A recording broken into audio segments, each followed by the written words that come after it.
নমস্কার বন্ধুরা, আমার চ্যানেলে আপনাদের সবাইকে স্বাগত জানাই। আজকে আপনাদের সাথে শেয়ার করে নিচ্ছি ছানার পায়েস। তো প্রথমে এখানে আমি 1 কিলোর মতো দুধ নিয়েছি। দুধটা একটা পাত্রের মধ্যে দিয়ে দিচ্ছি, আর পাত্রটা গ্যাসের উপর বসিয়ে দিয়েছি।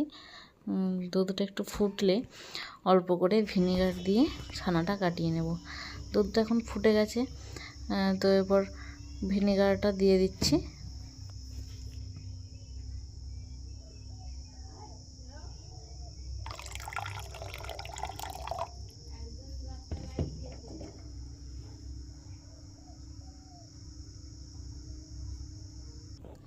ভিনেগার দেওয়া হয়ে গেছে, তো আস্তে আস্তে ছানাটা কাটতে শুরু করে দিয়েছে। এরপর ছানাটাকে একটা ছাঁকনিতে ঢেলে নিয়ে ছেঁকে নেব।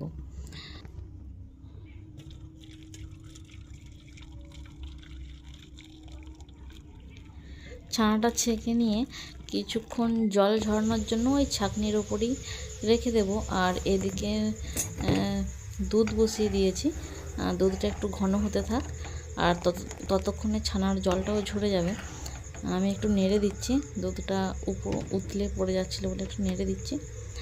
তো ঢিমে আছে, দুধটাকে একটু ঘন হতে দেব। আর এই পর্যায়ে 10 টাকা প্যাকেট একটা আমুলের দুধ দিয়ে দিলাম, দিয়ে আবারও ভালোভাবে নাড়িয়ে দিচ্ছি। আর ছানার জল ঝরে গেছে, আর আমি হাত দিয়ে ছানাটাকে একটু ভেঙে ভেঙে দিচ্ছি।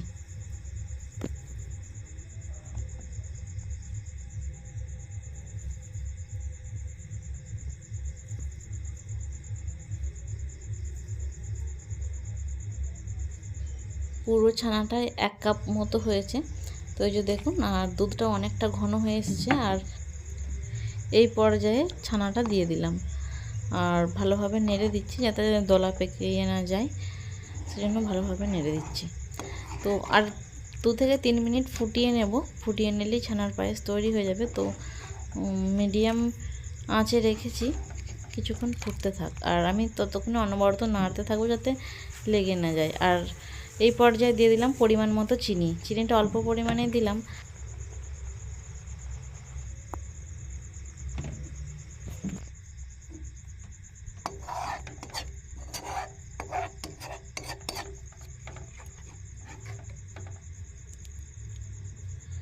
দু থেকে 3 মিনিট পর এরকম মতো ঘনত্ব এসেছে। আর কিছু পরিমাণে কাজু বাদাম ও আমন্ড বাদাম কুচি করে রেখেছিলাম, সেটাই দিয়ে দিলাম। তো এটা দিয়ে একটু ভালোভাবে নাড়িয়ে নেব।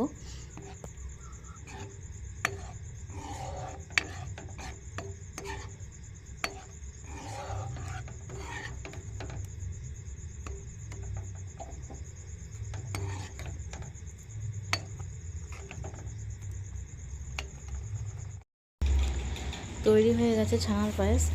তো গরমের দিনে ফ্রিজে 1 ঘন্টা মতো রেখে পরিবেশন করলে খেতে খুব সুস্বাদু হয়, আর মন প্রাণ তো জুড়িয়েই যায়।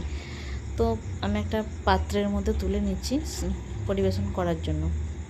শীতকালেও ছানার পায়েস বানাতে পারেন, তবে আর ফ্রিজে দেওয়ার প্রয়োজন হবে না, খেতে খুব সুস্বাদু হয়।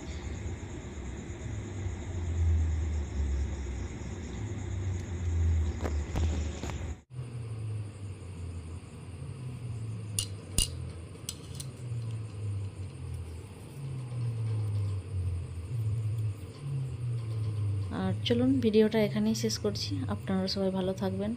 আমার ভিডিও কেমন লেগেছে তা অবশ্যই কমেন্টে জানাবেন। যদি আমার ভিডিও আপনাদের ভালো লেগে থাকে তাহলে একটা লাইক করতে পারেন। দেখা হচ্ছে খুব শিগগিরই পরবর্তী একটি নতুন রান্না নিয়ে।